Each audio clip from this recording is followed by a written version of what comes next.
Hello, everyone. Can you hear me? Please let me know if you're on here with me and you can hear me. Please, good afternoon. And I apologize for the few minutes lateness. It's as some of you might know or be aware of, the dinner starts tomorrow. We got the Dad and I dinner tomorrow. So a lot is happening behind the scene, and plus my connection decided to have a. It's okay. We're here. We move. We're good. Hi guys. Hello everyone. Thank you so much. Welcome to the live session. And if you're in the UK, I hope you're keeping hydrated. The sun, I saw someone put on their status that with this heat, hellfire is not where anybody wants to try. So I hope you're keeping hydrated. I hope you're keeping well. Okay, let's dive straight into it because I want to make it brief today, very brief. Still trying to get to the meat of things. But so what we're talking about today is communication, communication with our teenage boys. But what we're centered on is communicating with them when they go quiet. You know, those seasons where they begin to go quiet. How do we communicate with them? So and we're talking about some of the mistakes or some of the things we don't get right when they begin to go into those seasons of being quiet, the season where I say they begin to find themselves. And I'm a mother of young adults right now. If you're a parent of teenagers, let me know if you're not already experiencing. If you're already experiencing it, let me know. And I also would like to know the things that you worry about the most when they go quiet on you or when they navigate in the quiet era of the teenage years. Now, is this common among teenagers? Yes. Is it 100% of teenagers? Maybe not. But 80% of the time, it's 80% of them. The maths there, right? A lot of them go through that season. And when they're going through that, it's not always necessarily that there's something wrong with them or that something is going wrong in the house. It could be that they're discovering and identifying or finding out who they are. And that's why it's how we handle those seasons matter a lot, right? How we handle the seasons when when they're going through those moments matter a lot because the way we handle those seasons translates into what the outcome will be on the other side. So look at it as though you're traveling from one point to the other. The way you navigate the traffic, the way you navigate the mad drivers on the road, like my father would say, you are the only sane driver on the road per time. So the way you navigate other drivers on the road, the way you navigate the potholes determine your state when you get to where you're going. If you get there on time, if you get there sane, if you get there with a good car, if you get there, all of those, if you get there, period. So one of the things we do as parents that I want to talk about first is how we panic and interrogate. And I think that was my own mistake. Interrogation, maybe not necessarily panicking, maybe there were panics underneath the interrogation, but I remember I would always ask because I'm a very chatty person. And I used to assume, my children were quite open, they were quite chatty with us as well, and we're quite always together going. In fact, as I'm talking now, I'm picturing time we'll go to the mall just to window shop, and then we'll be picking on each other because there's this thing they always say that mom never window shops without picking anything, But all of those, were stopped, and there were moments of where I'm wondering what's happening. We're no longer going out together. We're no longer doing this. We're no longer doing that. So there is that moment where we panic and then we begin to interrogate what is wrong. Are you okay? Talk to me. Why aren't you talking? Why are you always by yourself? Why are you always on your room? Blah, blah, blah. And then we begin to worry and begin to project this worry on our children by interrogating them, right? But when we do that, again, I'll go to what the boys hear. They hear that there's something wrong with them. And that even makes them withdraw the more. They hear that they are the problem in the home, and that makes them withdraw the more.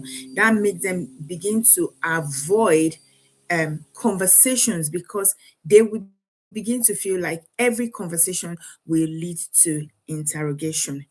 Another thing we make mistake, another mistake we make is feel like their silence is disrespectful. So we mistake their silence, their withdrawal, for disrespect, right? Oh, he's changed, he's rude, he doesn't love me anymore, he's so disrespectful, he doesn't talk. When you talk to him, he doesn't answer. And many parents talk about this. In fact, when I did a quick research online, I hear many parents mourn about this, saying things like, oh, my son has suddenly become disrespectful. But does a silence actually mean they're being disrespectful, or that they're finding themselves? And so when we get into that zone or that mode of being disrespectful, what we're making the children do, what the children are seeing, is the need to continually defend themselves. And so they become defensive, because we always misunderstand their silence for disrespect, right? And then they become defensive. They will always see the need or feel the need to defend themselves, which, to be honest, I don't think a lot of us parents, that's what we want for the children. And even for us parents, we can sometimes become defensive as well.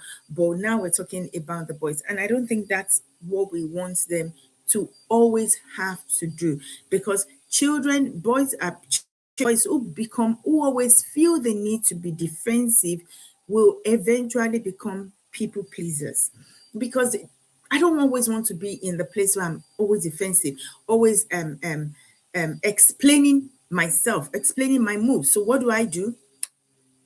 I become, okay, let me just do things so that everybody's happy, so that nobody's taking up anything against me. Another thing is, the mistake we make again is turning every conversation into correction. And so I'm going to this two sides, right? When the boys are quiet, we see things that are wrong, and then we speak on things a lot, and then we turn every conversation into correction, right? And because we're turning every conversation into correction, what that means is they go quiet the more, they withdraw the more. Because I don't always want to be corrected. Everything I do doesn't have to be, oh, you didn't do that. Your room is not tidy. You have not done your homework. You are quiet. You are not wearing the tie right. You're not. Don't forget, you need to, because they're not talking, doesn't mean they forget all of these things. So every time they come downstairs, you always have those things to say, because you feel, if I talk about school or talk about something fun, the kukuma will not answer me. And because of that, you feel the only conversation I can have is to tell them what to do, correct them, nudge them, nudge them, nudge them. And then, so what they begin to see is, whenever I am with mom and dad, all they talk about is correction. Whenever mom and dad talks to me, all they do is correction, right? And this is such a big thing that research has it that it's one of the reasons why boys begin to slip into depression. It's one of the reasons why they begin to battle with themselves, their identity, their confidence, and it begins to make them slip into withdrawal and depression. Is that my doorbell? I don't know. But anyway, and another thing is, okay, I got to check if that's my doorbell. And I don't know, I'm going to do this, but give me a minute.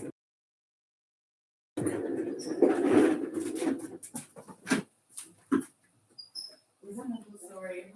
Oh, sorry.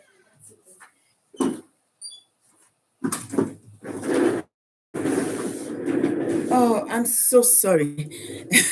I needed to check because we have the dinner tomorrow, and there are some deliveries we're still expecting. I'm so sorry, it wasn't the doorbell. It was something else. Okay, so we begin to so the children begin to withdraw and avoid conversations with us, and then they become associated with criticism instead of connection. All they're thinking they associate us or the home to with criticism instead of connection. The home becomes a place of criticism, not a place of connection. Let me see, guys. Can you still hear me? I just needed to be sure about that. Um, can you still hear me? Just let me know. Olubumi, thank you for joining me. V-Brain, you're always here. Thank you so much for joining me. Okay, thank you guys for confirming that. And so, also, another mistake we make is we demand conversations on a timetable. Come, I used to do that a lot as well. Come, we need to talk. Come, let's talk. So while it maybe is gaming or is doing that, everything we want to do is come, let's talk. But instead of turning every conversation on our time, instead of making every conversation happen on our timetable, why not to look for time? I was talking to somebody earlier today, and we're talking about the best time and been communicating some things to our spouse. And I was saying, see, the best time to talk about things is when there is nothing to talk about. So it's not necessarily on a timetable of when I feel we should talk about it, but you being wise enough, being observant enough to look at the environment, the atmosphere, the aura around the person, and be able to know when to talk. For children, it could be when you're taking a walk with them, when you're driving them to school, when you're cooking with them. And these are the reasons why it's good for us to, do things with our children, get into activities. And it doesn't have to be expensive. Tiny, tiny activities around the house. That you're mowing the lawn, you're going to shop. For those of us that have older children, one thing I do a lot is I want to go and buy something. I'll say, I'm walking to the shop. I'll call you when you need to pick me up from the shop. And then I've done my shopping and I'll call them, please pick me up. On that 10 minutes drive home, we'll have that conversation. So those we can put things like it doesn't have to be on our timetable. When you see them on the game is when you want to talk to them. Come on, mom. And then you're saying, how come it's every time I'm in a meeting that you want to talk to me? But dad, it's when you see them on the games that you want to talk to them. It's when you see them on the phone with their friends that you want to talk to them. So maybe sometimes it's what we're doing that they're doing, or what they see us do that they do as well, right? So it doesn't have to be on our timetable. Team boys always talk best side by side instead of face to face. So get into activities with them. And to be honest, most professionals actually recommend we talk to them during car rides, during shared activities, during casual moments, because that's when they open up, that's when they talk, that's where conversations are not forced. Another mistake we make is rushing to resolve issues instead of listening. And so things happen and you want to resolve it now. It comes and says to you school is hard, or comes to say to you something, and what you want to do is to resolve it within seconds. But how about moving from the need to resolve into the need to listen to them? Because if they see that every time they talk to us we feel the need to resolve, they would withdraw and not talk to us.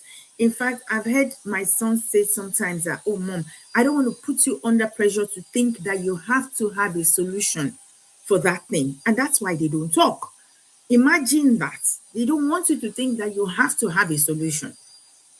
And so they rather keep it to themselves. Listening is always better and always more productive, yields better results than having the need to resolve or having the ability to resolve things at all times. Again, another mistake we make is we overreact when they finally tell us something. When your child comes, they've made their mistake and they come to tell you, oh, I failed as a mother. or oh, I failed as a father, or what have I done wrong? What did I ever do wrong to make it? Or you go, I knew it. I knew you would. Take a chill pill, mom. Take a chill pill, dad. Relax, relax. Because when you do that, what their brain is telling them is telling you the truth is not safe. Being open to you, it's not safe. And that makes them stop talking. And so next time, I rather not say anything because it's actually not safe to talk to you. I hope it's making sense. I hope I think that I got some background noise and I hope that noise is not coming through. Please forgive me. It's a busy day in my home today. Another mistake, we've got, I think that just a couple more so that we begin to round up, is we take everything personally. I have failed as a parent. I don't want to fail as a parent. Oh gosh, I don't know who did that to us. The pressure to become perfect parents. I always say I take clue of parenting from God. God, Jesus, even Jesus Christ, while he was on earth, he had 12, let's say he had 12 children. They were not perfect children, no. Let's even not talk about the Judas, the one who betrayed him, one of his children, right? Peter wasn't, in fact, Peter was a handful. Peter was a liar. Peter denied him. Peter lied. And yet the Peter ended up becoming like the leader of all the children. So everything is not about you, dad. Everything is not about you, mom. Sometimes it could be that they're tired. Sometimes it could be that they're simply embarrassed. They're processing things. It could be that they're overwhelmed. It could be that they're figuring out themselves.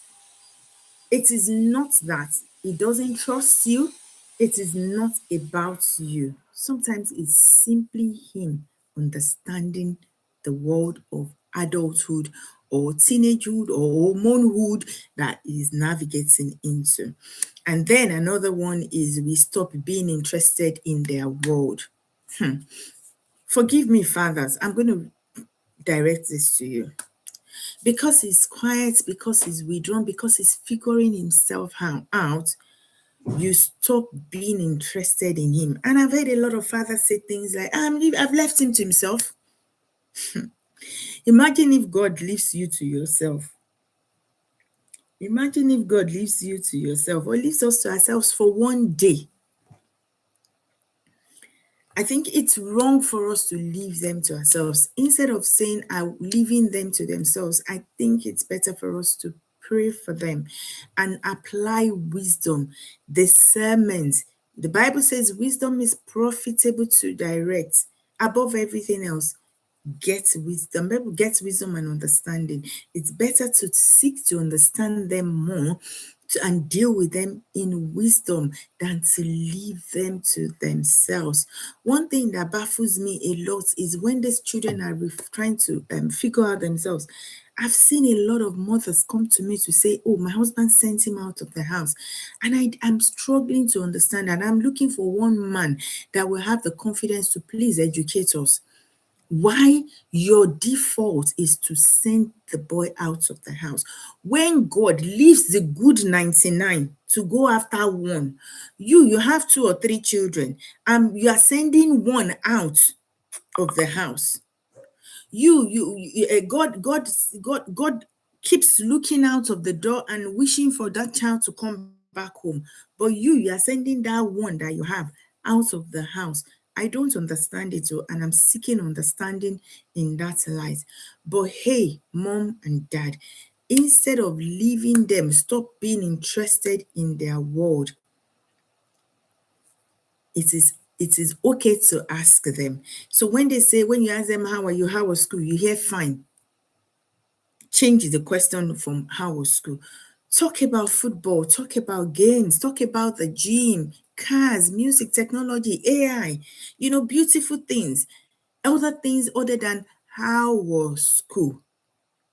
If all you get is fine. If you ask a question, how are you? There was a time, I think even up to this morning or yesterday night, my husband asked my older son, he has this way, when you say, how are you? I'm fine, thank you.